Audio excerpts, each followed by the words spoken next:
Hello, my name's Austin Foster, and welcome to Survival Skills.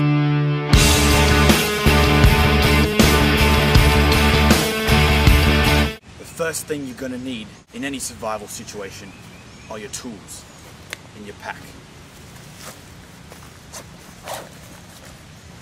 Water bottle, very, very important.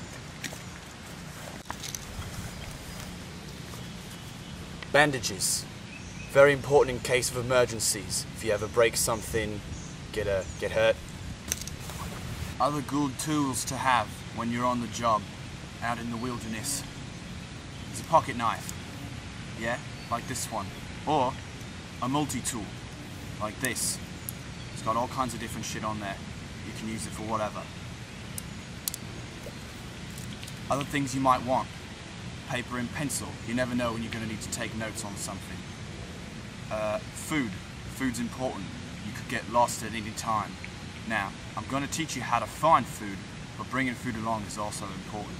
You got to stay healthy. You got to stay on your game. Now we're going to learn how to build a fire. What you're going to do, gather up little sticks about this size and medium-sized sticks, a bunch of them.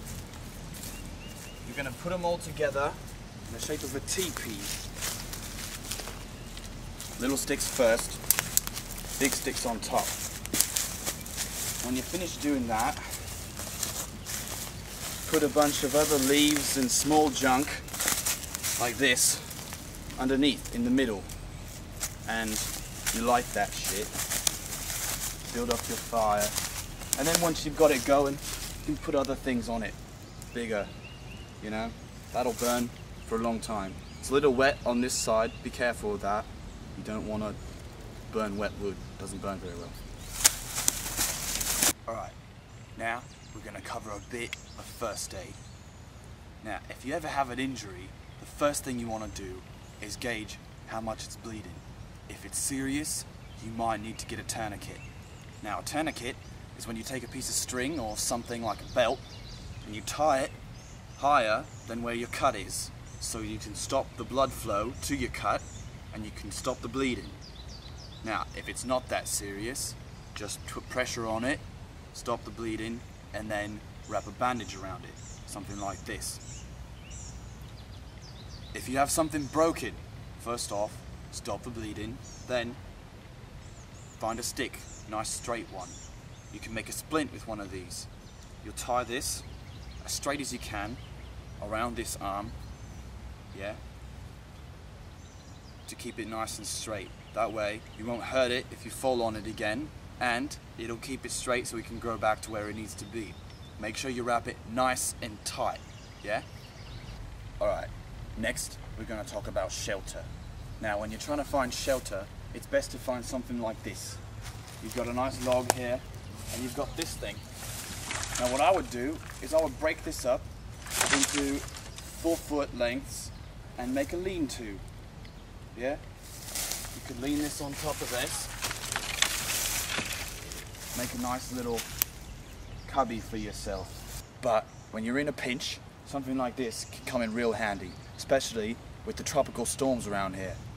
Now, when you get lost and you're trying to find your way, it's always good to have a compass on you to know whether you're going north or south.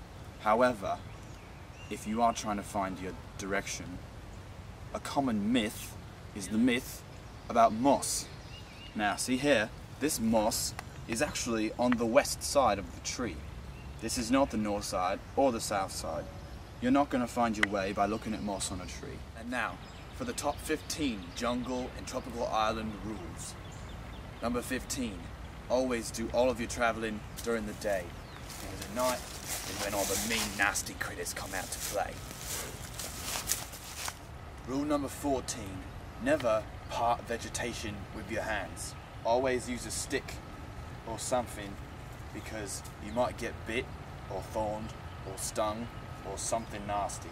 You never know what's going to be in there.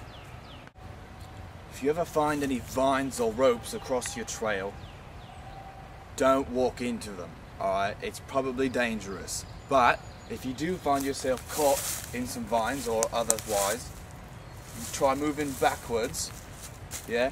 so you can untangle yourself. Never move forwards, you're not going to make it through, you're just going to make it worse. Rainwater often gets trapped in plants that are shaped like these. This is the safest water to drink when you run out. You should never drink stagnant water or anything running along, because you don't know what's going to be in that. Before putting your hand or your bum on the ground, check for snakes and bugs and reptiles, because you never know what's going to be sitting down there, and you never know what's going to come up and bite you. When you see a snake, it's always better to go around it or encourage it to move. Or you can do what I like to do and just fucking kill it. Coconuts, light brown in colour, are safe to eat and drink, but no more than 4 a day. Now, clearly this isn't a fucking coconut, but for the purposes of this exercise, yeah it is. To reduce insect bites, build a smoky fire or smear mud on your skin. When you cross in water, always cross at the shallowest, narrowest part you can find. And only run across if you see danger coming your way. Also, whenever you cross water, make sure to check for leeches afterwards. Those things suck. Literally. Be careful stepping on wet or slippery rocks. It's always better to go around them if you're not sure. This one over here, definitely avoid that. Not good. Not good at all. And when you think things can't get any worse, they will. So quit bitching and deal with it. And this has been Survival Skills with Austin Foster. Thanks, mate.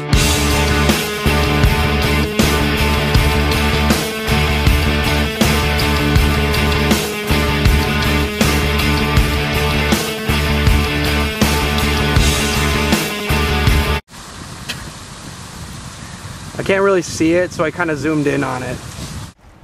If you come across a snake, it's always safer to go around it.